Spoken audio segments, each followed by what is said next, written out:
Okay, here's a good way to start stretching or doing some myofascial rolling of the calf muscles. So you've got the gastroc, which is the belly part, and then right underneath that you have the soleus. So it kind of comes down like this as a triangle. So your rounded part is more superficial, so closer to the surface, and then that soleus is underneath that.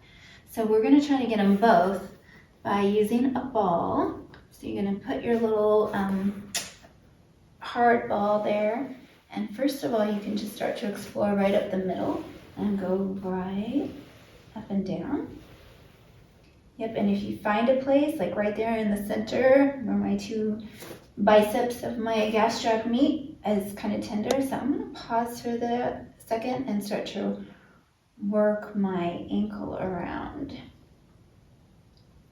So just making little ankle circles, and that makes that calf work a little bit more. It starts to pump that.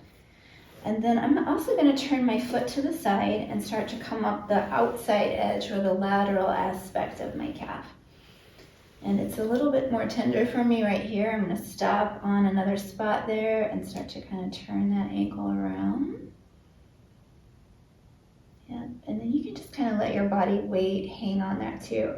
And if you want a little extra, some people actually cross their opposite ankle over the other. Now when you first start, that might feel like it's a little bit too much for you and you don't want to use that much resistance or that much pressure, which is perfectly fine. Just start off slow so you don't have to use quite that much.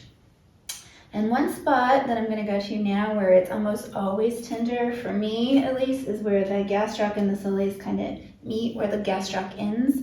So kind of find the place where that ball of your calf ends and just start to go right across that. So that's what I'm doing here, is right at the edge of that. And so that's a super tender spot for me as well. And when I have that extra pressure on my other leg, whoo, that's good. Super good. Doing a little bit of internal, external rotation is another thing that you can do. So toe in, toe out. Yep. So this toe in, this toe out.